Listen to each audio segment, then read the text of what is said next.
Hello viewers, video টিপ 71 আপনাদের স্বাগতম। আশা করি সবাই ভালো আছেন। আমি আজকে আপনাদের দেখাবো এমন একটা অ্যাপস যেটা ওপেন করার সাথে সাথেই আপনার ডিসপ্লেতে সাপ শো করবে। সো দেখেন আমার ডিসপ্লেতে সাপ শো করতেছে।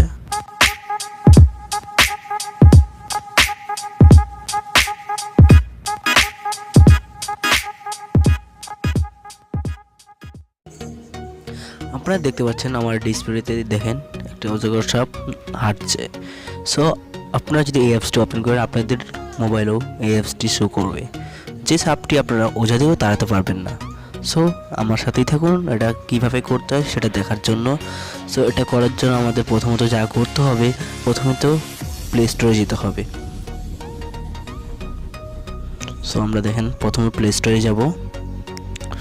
প্লে স্টোরে যাবার পর দেখেন এখানে প্লে স্টোরে যাওয়ার পর এখানে সার্চ দেবেন স্ন্যাক লিখে। সো আমরা দেখেন স্ন্যাক লিখলেই প্রথমে যে অ্যাপসটি আসবে সেটাই আপনারা ইনস্টল দিবেন না, তারপরের অ্যাপসটি ইনস্টল দিবেন 2 নম্বরটা। সো দেখেন এটা আমার ইনস্টল দেওয়া আছে, আপনি ইনস্টল করে নেবেন স্ন্যাক অন স্ক্রিন এই অ্যাপসটি। সো এটা ওপেন করার পর আপনাদের যা করতে হবে, এটা একটু সময় নেবে ওপেন হওয়ার সাথে সাথে।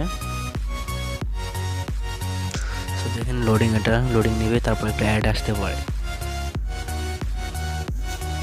এই অ্যাডটা কেটে দিবেন, অ্যাডটা যাই হোক।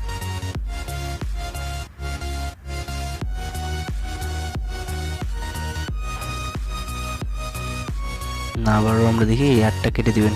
অ্যাডটা কেটে দেওয়ার পরে উপরে দেখেন একটা লেখা আছে শো স্ন্যাক। আমরা তো শো স্ন্যাকে ক্লিক করবেন। শো স্ন্যাকে ক্লিক করার পরে আবার শো স্ন্যাকই দিয়ে দিবেন, রেড নো দিবেন না, তাহলে অলরেডি চলে যাবে। ওটা দেখার সাথে সাথে দেখেন সাপটি হাঁটা শুরু করলো।